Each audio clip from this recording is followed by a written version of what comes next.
Olá, bom dia! Se para algumas feministas, músicas e clipes como o envolvimento de MC Loma e Vai Malandra de Anitta são um instrumento de empoderamento feminino, para outras essas formas de expressão hipersexualizada contribuem para a objetificação das mulheres, em especial as da periferia. Para discutir se esse modelo de protagonismo feminino pode ajudar na desconstrução de um mundo de entretenimento machista, nós contamos hoje com a participação de Sara Oliveira, que é militante do Juntas, que é Aparecida Dantas, coordenadora geral do Sinteste RN. Aparecida já aparece tanto aqui, né? Aparecida já aparece tanto aqui no Diálogo Plural que eu acabei errando o nome no início. Mas vamos falar sobre mais esse assunto, né? Dia 8 de março, Dia Internacional da Mulher, e tanta coisa ainda para se falar, tanta coisa ainda para se discutir, né? A gente começou sábado passado e hoje, graças a Deus, a gente vai dar continuidade a esse tema, né? Sara, seja bem-vinda ao nosso programa. A gente tem como empoderamento, protagonismo, lugar de fala são amplamente utilizadas ao se tratar de questões como a diversidade, né? Mas o que elas de fato significam? Bom dia, obrigada pelo convite. Imagina. Primeiro, é um prazer estar aqui. Então, quando a gente fala de empoderamento, a gente fala de coletivo, de empoderamento coletivo. Acho que de se empoderar enquanto mulher e empoderar outras mulheres dessa forma, né? Não dá para falar de empoderamento individual. Quando a gente, por exemplo, uma mulher negra que ela é empregada doméstica, ela começa a dialogar com outras mulheres que também são empregadas domésticas e negras sobre a condição social de mulher negra, sobre a condição social de mulher doméstica, sobre os seus direitos. Eu acho que essa é uma forma de empoderamento, né? Quando a gente fala em lugar de fala também é importantíssimo você saber do lugar em que você está falando, do lugar social em que você se coloca, né? Se eu, enquanto mulher negra, estou falando do lugar social de mulher negra e a mulher branca que fala do lugar social de mulher branca, a gente precisa compreender até para saber dos nossos privilégios, né? Quando a gente entende nosso lugar social, a gente compreende se a gente detém privilégios, se o outro não detém e se junta com outros grupos para poder lutar contra essas opressões.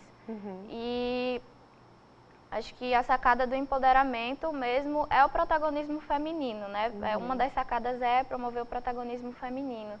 E eu estou muito feliz porque a gente está num momento muito bom que as mulheres estão ocupando espaços que sempre foram majoritariamente masculinos, né, Cida? Isso é maravilhoso, tanto na política, na música também, né, que é o tema do programa de hoje. Sim. Acho que quando as mulheres estão lá, uma mulher gorda está cantando funk, que exalta o seu corpo, e outras mulheres gordas veem aquilo, acho que elas também vão se empoderar e vão dizer, epa, acho que não tem algo muito errado com o meu corpo, acho que o meu corpo é legal também, ou uma mulher vai lá tudo e... muito subjetivo, né? Isso, a Jojo Todinho, por exemplo, foi um exemplo do que o carnaval, né, foi só dela praticamente, né? Todo o carnaval ouviu-se a música dela e foi uma coisa que veio da periferia, né? Que veio de lá, ela com 20 anos e conseguiu essa explosão toda. Ninguém sabe se vai continuar, né? Se isso vai continuar, se vai ser uma mulher de uma música só, uma cantora de uma música só. Mas que isso foi uma representação imensa, a gente não pode discutir, né? Sim, exatamente. Parecida, a liberdade sexual é uma das grandes temáticas, né, do funk feminino. Mas essas artistas não estão servindo ao sistema machista? Essa semana eu me peguei justamente pensando sobre isso, né? De você poder mostrar o seu corpo, né? Falar sobre o que você quer, mas ao mesmo tempo isso para o homem ou para algumas mulheres se torna vulgar, né? Muitas mulheres julgam ainda outras de vulgar por estar usando roupa assim, assado. Ainda tem aquelas perguntas, por que você está usando roupa curta e ainda depois reclama, né? O que você acha disso tudo, Aparecida? Bom dia, Camila. Bom dia a todos os nossos telespectadores, né? Minha companheira Sara. Camila, isso faz parte da cultura machista, né? Isso faz parte do sistema capitalista. né? E assim, nós temos que trabalhar bastante essa questão de, a gente vê, né, e infelizmente ainda acontece muito, né, que tem mulheres companheiras, né, vamos chamar de companheiras, que todas nós somos companheiras, que elas conseguem ser ainda machistas, tanto quanto o homem ou até mais que o homem. Algumas realidades são isso, né. Citar um exemplo, como você falou, né, mas estava bêbada, né, como acontece muitas vezes, né, não, mas ela provocou, a mulher provocou, usou uma roupa. Nada justifica, né? A gente sabe disso que assim, meu corpo, minhas regras, né? Então assim, a gente tem que trabalhar muito no movimento sindical, nós temos feito muito esses debates, muito esse processo de conscientização das companheiras e a gente precisa avançar cada vez mais. E é engraçado que falando nesse ponto, a gente sente uma necessidade do envolvimento masculino também, né? Sim, eles precisam ouvir também o que é que a gente está discutindo, para saber onde eles estão errando, né? A que ponto a gente avançou, o que é que a gente não quer mais, o que a gente não aceita mais. Com certeza. Não é isso? Eles precisam estar envolvidos nessa campanha toda. Isso, então assim, no nosso campo de atuação, né? O 8 de março, nós fizemos o convite para muitos homens, né? Fazendo com que eles participem dos debates, com que eles estejam junto conosco, porque nós estamos no mesmo patamar, né? A gente quer os nossos direitos de igualdade, mas nós não estamos lutando por um espaço para ser melhor do que o homem, em momento algum, entendeu? E assim, a gente tem observado que realmente os homens, eles precisam participar mais desse espaço de discussão. Sim. Não é um ambiente único, exclusivamente feminino, né? E com certeza, nesse 8 de março, na atividade que nós vamos realizar, eu tenho certeza que vai ter bastantes companheiros lá para ouvir, né, a questão do debate que vai acontecer em relação à questão da reforma da Previdência, em relação à realidade da mulher, né? Já temos homens aqui no nosso estúdio escutando, isso é muito bom, né? Sara, vamos falar disso rapidinho, depois a gente continua no próximo bloco. Será que o ponto-chave desse tipo de expressão artística é chocar o sistema, expondo o sistema feminino que sempre foi reprimido? Eu não sei se esse é o objetivo de todas as mulheres que fazem esse tipo de música. A gente pode olhar por vários caminhos. Pode ser isso, mas também pode ser simplesmente uma expressão artística de um grupo que sempre foi marginalizado e quando esse grupo é visto pela sociedade, né, quando tem muita visibilidade e pessoas de outros grupos vêm, não é tão aceitável, né, porque a gente ainda bebe de uma moral um pouco conservadora. Então, por exemplo, volta para a discussão do lugar de fala. Uma mulher branca de classe média, ela jamais vai entender a expressão de uma mulher da periferia e uma mulher negra, se ela não reflete sobre seu lugar de fala. Então, sim, pode ser que o objetivo de várias manas seja esse, de chocar, de incomodar mesmo, até porque a arte é isso, e a música é uma expressão artística, é para inquietar. A arte inquieta e a arte traz muito da cultura daquela pessoa que está produzindo aquela arte. Então pode ser os dois, pode ser um incômodo da sociedade que não está acostumado com esse tipo de expressão artística e também o de chocar. É isso, vamos delimitar o nosso lugar, esse é o nosso lugar, a gente vai mostrar para o que a gente veio. Vamos continuar no próximo bloco? Gente, hoje o nosso tema é empoderamento feminino, música, artes, tudo relacionado a nós, mulheres. O programa de hoje tem só mulher. Então você fica aí que 1 minuto a gente já volta. Voltamos com o programa Diálogo Plural de hoje, que fala sobre o protagonismo e empoderamento feminino, com a presença de Sara Oliveira, que é militante do Juntas, e Aparecida Dantas, coordenadora geral do Sinteste RN. No dia 8 de março, os movimentos sociais realizaram um ato no centro da cidade que, entre outros temas, alertou sobre a questão da violência. Conversamos com as mulheres sobre empoderamento e objetificação. Confira na matéria de Ricardo Cruz. Acompanhe. A movimentação no centro da cidade começou por volta das 15 horas na Praça Cívica. De onde militantes que lutam pelos direitos da mulher saíram em caminhada até a região do Porto, na Ribeira. Conversamos com algumas dessas militantes sobre o empoderamento e objetificação da mulher. O empoderamento é isso aqui que a gente está vendo. As mulheres tomando para si a tarefa de lutar contra o machismo, né? Contra toda forma de opressão e exploração. Esse é o empoderamento, fazer o enfrentamento contra isso. Agora, a objetificação é exatamente nessa sociedade em que vivemos, quando a sociedade machista se apropria das mulheres, do corpo e a torna mercadoria, nos vende numa propaganda de cerveja, por exemplo, e nós combatemos isso. Na verdade, se coloca, né, muito forte essa questão de mulher empoderada e tudo mais. Mas assim, para o nosso movimento Amélias, há uma importância maior, não de que a mulher seja exatamente empoderada, mas que a gente tenha um empoderamento de classe, de organização, né? O mais importante seria que todas as mulheres alcancem essa libertação. Uma recente pesquisa do Google revelou que termos como feminismo, empoderamento e girl power constam entre os mais consultados no buscador. Isso reflete no mercado, que tem dado mais espaço a essa discussão. Resta saber se essa utilização pela mídia e comércio é válida.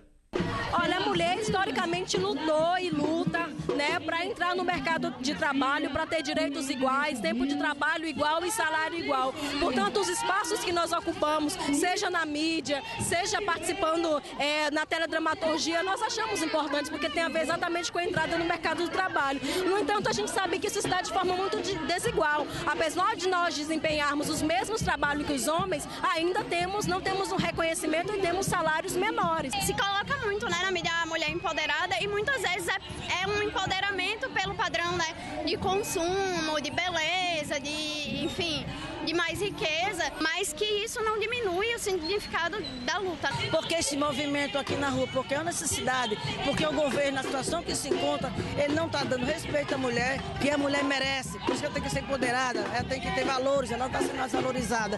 E isso é importante para todas nós. Agora a gente vai falar de uma questão que envolveu muito a mídia nos últimos meses, né, nas últimas semanas, que foi a questão lá de Hollywood, né, das mulheres entrarem todas de preto em premiações por causa de assédios sexuais sofridos por elas, por um produtor, né?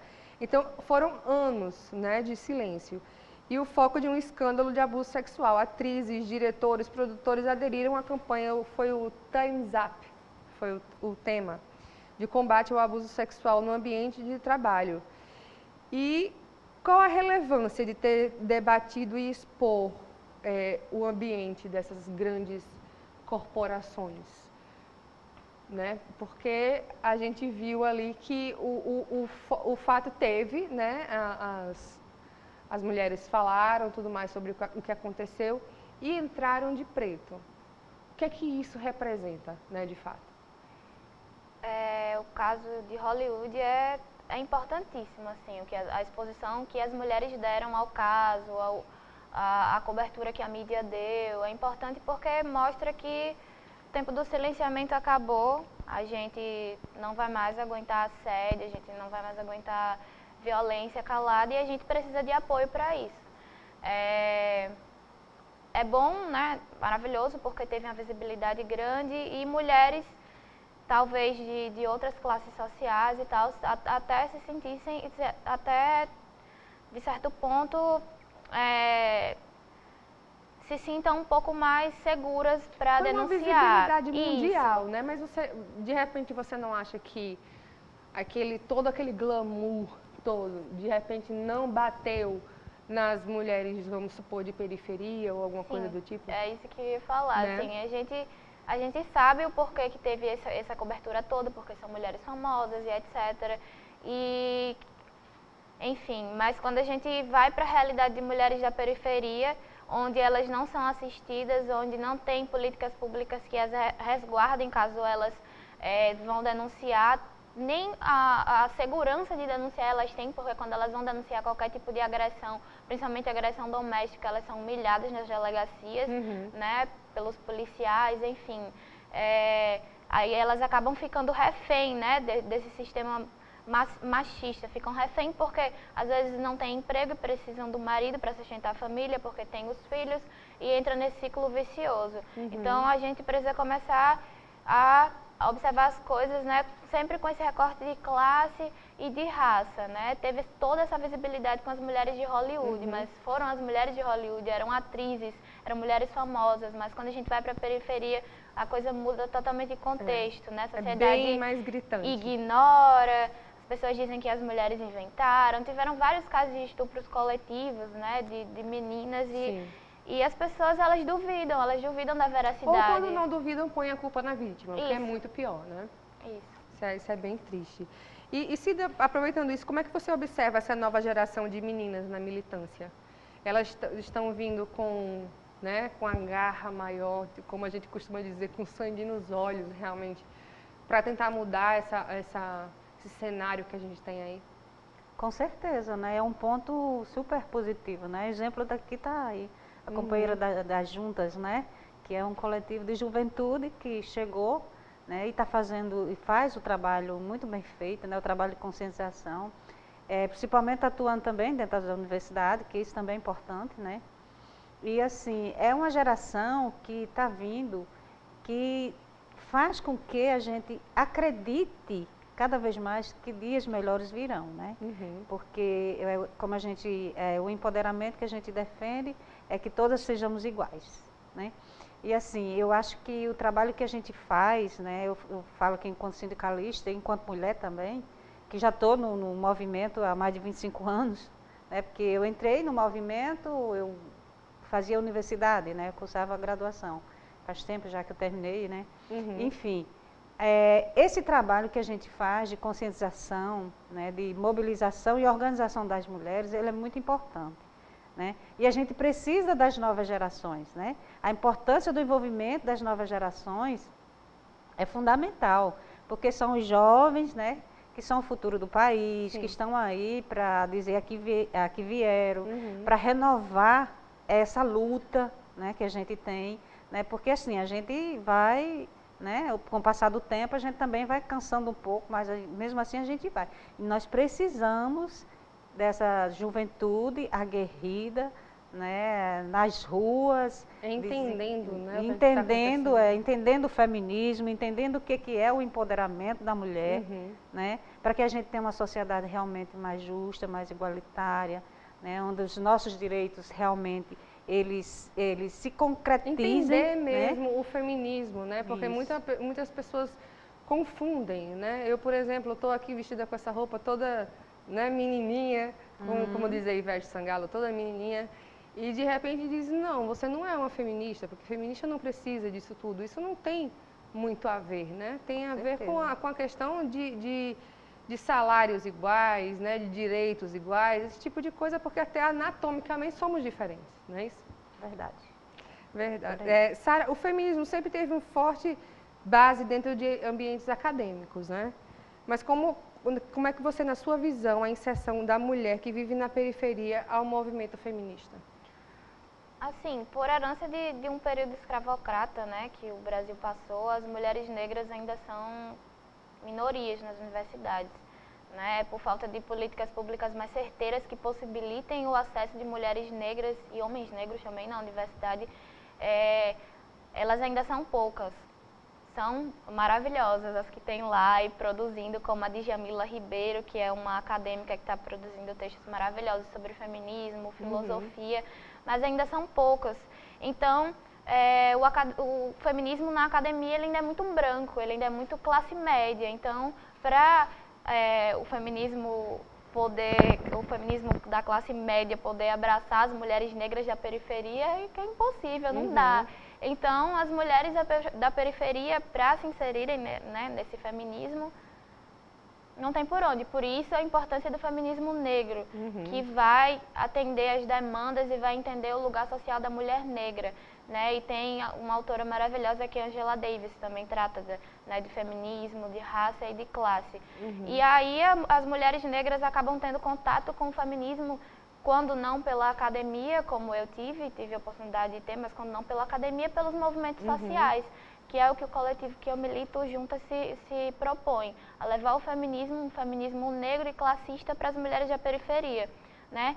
E também através da música, Porque quando a gente pega a cantora Elza Soares, que tem Sim. uma letra de música que diz: cadê meu celular, eu vou ligar para o 80, né? Você vai se arrepender de levantar a mão para mim. Uma mulher da periferia escuta essa música, provavelmente alguma delas vai começar a refletir sobre sua condição social. Ou quando a funkeira MC Carol fala de feminismo nas suas letras diretamente, as mulheres da periferia também vão refletir sobre sua condição social e, de certa forma, vai rolar um empoderamento. Então, elas têm contato com o feminismo também através dos movimentos sociais, né? E são protagonistas, sim. Elas não precisam estar na academia ou produzindo textos acadêmicos para se considerarem feministas. Sem dúvida. Tem que ampliar para todas as mulheres, né?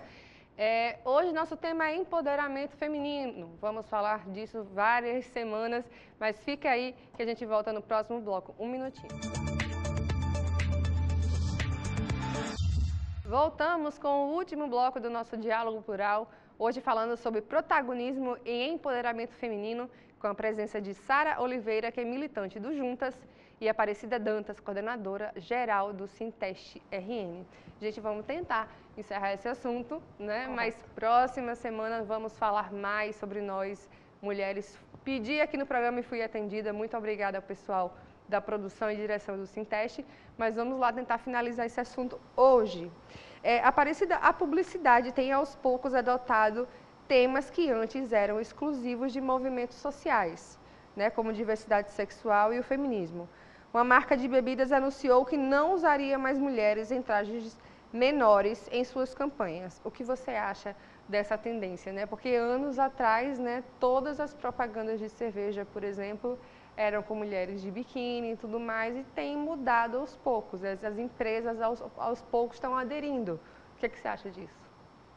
Eu acho que isso é uma conquista da luta feminista, né? De tanto as mulheres, né, reivindicar que esse tipo de propaganda, que em nada beneficiaria as mulheres nesse sentido, né, de mostrar o corpo, de estar vendendo a mulher como se fosse um produto qualquer, né, para se satisfazer o sistema capitalista, né, que tudo isso está ligado ao sistema capitalista. Sim. Então, assim, foi um avanço que tivemos, né, e não mais vincular esse tipo de propaganda, mas acho que a gente precisa avançar mais. Eu acho que também não é só a questão também de trajes menores, como fala, né? Mas a questão de ver a mulher como um objeto mesmo, entendeu? Eu acho que perpassa por isso aí, né? A gente tem que fazer a reflexão sobre esse tipo de propaganda, né? E assim, eu acho que também existem outras propagandas também que verem a mulher também na mesma linha, né? Eu acho que não era só o caso da cerveja, eu acho que existe também outros produtos, né? Mas o que deixava mais evidente e que chamava mais atenção é cerveja, como né? se a gente viesse no pacote, né? Do isso, produto. Né? E assim, isso tem sido uma luta das mulheres contra esse tipo de propaganda, contra esses ataques, que na realidade são ataques à figura da mulher, né? E assim, e também contra o sistema capitalista, porque esse, infelizmente, faz parte, né? Sara, em uma das falas do presidente Temer, mostrou que vê o papel das mulheres ligado aos afazeres domésticos, né? Isso tem um tempo, mas provocou um grande burburinho em cima disso, né? Até que ponto isso é um reflexo da sociedade? Porque a gente percebeu que realmente era uma coisa que ele pensava e acabou dizendo, só que, né, com toda a repercussão, ele voltou atrás, disse que não era bem assim. Mas e aí? O que é que você acha disso? Até que ponto? Eu acho que é isso. O nosso presidente, né, tem essa visão, né? A própria matéria recatada aí do lar, né, sobre a primeira-dama, né? Enfim, como é que nós, mulheres, recebemos isso do nosso presidente, né? O ilegítimo, ele é um homem branco e rico, né? A gente já começa a analisar as coisas aí do lugar social que ele ocupa. É um homem, provavelmente, com moral extremamente conservadora. E é reflexo da sociedade. Nossa sociedade ainda é patriarcal, ainda é capitalista. Então, as pessoas vão reproduzir esses discursos, porque elas aprendem esses discursos. aprender esses discursos na escola, na igreja, com os amigos na rua, na mídia, né? A própria mídia ajuda a sustentar. Porém, a gente não pode justificar esses discursos, né? Porque a sociedade é assim, então tudo bem, coitadinho, passa a mão na cabeça do homem. Não, a gente não pode justificar isso. Até porque teve uma repercussão extremamente forte e de mulheres que se colocaram contra esse discurso dele. A gente tem que entender que o discurso ele não é só um amontoado de palavras, ele está carregado de intencionalidade, de posicionamentos políticos, e a gente tem que combatê-lo. Acho que o papel que as mulheres estão assumindo de combater esses discursos machistas e racistas, misóginos, é importantíssimo para a gente ir acabando com essa coisa da raiz mesmo. E eu vou ampliar essa pergunta para as duas, né, para a gente encerrar o programa, que é o buscar diversos tipos de mudanças econômicas, políticas e sociais. O feminismo se apresenta como oposição ao neoliberalismo. No entanto, é possível encontrar em alguns discursos uma identificação com o feminismo, como o movimento percebe essa apropriação. Pode responder, senhora. Então, a gente sabe que o neoliberalismo ou o capitalismo, como a gente queira falar, ele está sempre se movimentando e se adaptando às mudanças sociais e até promovendo mudanças sociais, porque ele sabe que para ele se manter com gás, ele precisa se adaptar a algumas coisas. Então, obviamente, ele vai se apropriar de várias lutas. E a da vez agora é a luta feminista, né? A gente vê programas de diversas emissoras famosas, né, extremamente grandes, colocando tema feminismo em evidência, né, como um circo, vendendo o feminismo, ou vendendo um aproveitamento da situação. Ou vendendo, por exemplo, uma vitória, né, uma vitória grande do movimento negro, que é a recuperação da autoestima da mulher negra pelo cabelo, ou pela cor da pele, né, com diversos produtos para cabelo crespo, aquela coisa toda. Então, o movimento feminista entende que existe essa apropriação, entende que existe, que a gente deve problematizá-la, mas por outra forma, né, analisando de outra forma, sem paixão nenhuma, obviamente, a gente sabe que essas discussões, quando elas estão na TV, nessas TVs tradicionais, nesses veículos tradicionais, elas vão chegar a várias mulheres. E às vezes chegam a mulheres que o movimento feminista não consegue chegar. E aquilo vai dizer alguma coisa para elas. Então, o lance é a gente repensar como é que a gente consegue chegar nessas mulheres que a TV chega, de que forma? De que forma a gente vai conseguir dialogar com essas mulheres? Com mulheres que não estão inseridas no movimento feminista, não estão inseridas na academia. Mas a gente sabe que existe essa apropriação. Mas o lance é problematizar e tentar chegar nas mulheres que a TV consegue chegar. E a gente não. Infelizmente, o nosso tempo de hoje chegou ao fim, mas vamos continuar falando nos próximos programas vários outros temas que envolvem nós, mulheres. Sara, muito obrigada pela presença. Aparecida, obrigada mais uma vez. Querida. Venha mais vezes. E se você quiser mais informações sobre o nosso Diálogo Plural, acompanhe as atualizações no nosso Instagram, pelo Sinteste RN, no nosso site, www.org.br, ou na nossa página do Facebook, que é o facebook.com/SintesteRN. A você um ótimo final de semana e até o próximo sábado, se Deus quiser. Tchau, tchau.